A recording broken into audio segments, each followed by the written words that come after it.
ना तो कारवां की तलाश है, ना तो कारवां की तलाश है, ना तो हम सफर की तलाश है। ना तो कारवां की तलाश है, ना तो कारवां की तलाश है, ना तो हम सफर की तलाश है। दो अलग अलग दौर, मगर दोनों ही दौर में जनता के दिलों पर अपनी छाप छोड़ देने वाली लिखाई का जादू।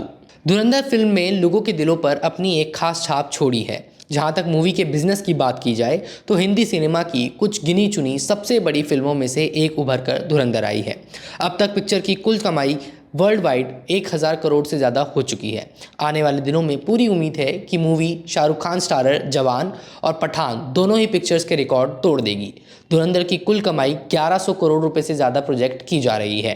इंडियन सिनेमा में इसके बाद धुरंधर से ज़्यादा पैसे कमाने वाली मात्र दो ही कल्ट फिल्में हैं।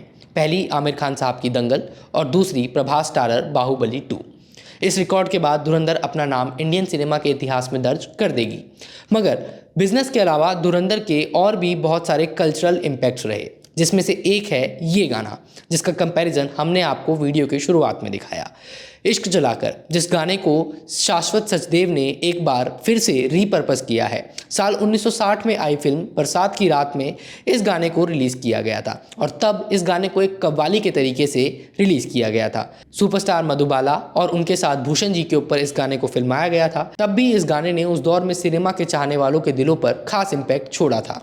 अब आदित्य धार ने अपनी इस पिक्चर के अंदर इस गाने का रीमेक रिलीज़ किया है और इस रीमेक के बाद भी जेनजी के ऊपर इस गाने का खासा इम्पैक्ट दिख रहा है। इंस्टाग्राम के ऊपर खूब रील्स बनती हुई नजर आ रही हैं। आंधी बन के आया हूँ, मेरा हौसला भी अय्याश है। ना तो कारवां की तलाश है, ना तो कारवां की तलाश है। ये मौका है कि हम लोग हमारे देश के एक महान लेखक साहिल लुधियानवी साहब को भी सेलिब्रेट करें, जिन्होंने इस गाने के बोल लिखे। साल 1921 में साहिल लुधियानवी का जन्म पंजाब के लुधियाना शहर में हुआ और वहीं से उन्होंने अपना पेन नेम चुराकर साहिल लुधियानवी लिखा। साहिल लुधियानवी जी ने वैसे तो अपनी ज़िंदगी में बहुत सारी गज़लें, कव्वालियाँ और शेर लिखे, मगर जब उन्होंने सिनेमा में प्रवेश किया तो उनकी कलम से बहुत सारे ऐतिहासिक और ब्लॉकबस्टर गाने लिखे गए, जो आज मॉडर्न डे सिनेमा में भी खूब रेलेवेंट और वायरल होते हैं। साहिल लुधियानवी जी का देहांत 1980 में हुआ और उनकी शायरियाँ आज भी जवान बच्चों के बीच में खूब सर्कुलेट होती हैं। धुरंधर मूवी के इस गाने को लेकर आपकी क्या राय है और आपको ये रीमेक सॉन्ग दरअसल कैसा लगा, हमें कमेंट करके ज़रूर बताइए।